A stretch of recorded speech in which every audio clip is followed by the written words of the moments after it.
വിമാനത്തിൽ ആദ്യമായിട്ട് പറക്കുന്നത് 2002 ഒരു ദുബായ് ട്രിപ്പാണ്. അതൊരു 1.5 പറപ്പിക്കലായിരുന്നു.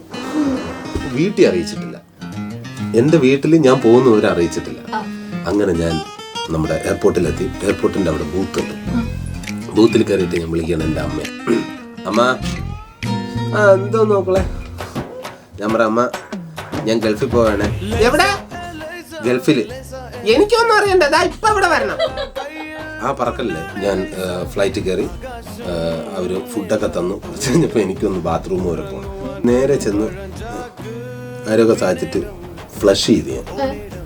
അമ്മ സത്യം ഞാൻ വിചാരിച്ച് തകർന്നു, ഫ്ലൈറ്റ് തകർന്നു.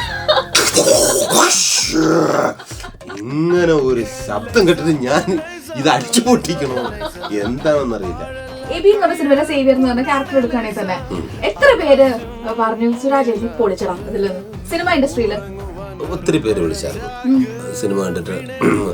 എബി കണ്ടു, എനിക്ക് വളരെയധികം ഇഷ്ടപ്പെട്ടത് എന്ന് പറഞ്ഞിട്ട് ഒരുപാട് തിരക്കഥാകൃത്തുകൾ, സംവിധായകർ, പിന്നെ എൻ്റെ സുഹൃത്തുക്കൾ, പിന്നെ സിനിമാസ്വാദകർ ഒത്തിരി പേര് വിളിച്ചു. എൻ്റെ നമ്പർ അറിയാവുന്ന മിക്ക ആൾക്കാരും മെസ്സേജും അതുപോലെ തന്നെ എല്ലാം വിളിച്ചു. ഹായ്, നമസ്കാരം, സുഖമാണല്ലോ എല്ലാവർക്കും. ഒരു ചെറിയ വിശേഷം പറയാനാണ്, വേറൊന്നുമല്ല. ഈ വരുന്ന ഞായറാഴ്ച രാവിലെ 9 മണിക്ക് സ്പോട്ട് ലൈറ്റ് എന്ന പ്രോഗ്രാമിൽ ശാലിനിയോടൊപ്പം ഞാനുണ്ടാവും. കാണണേ, അല്ല കേൾക്കണേ.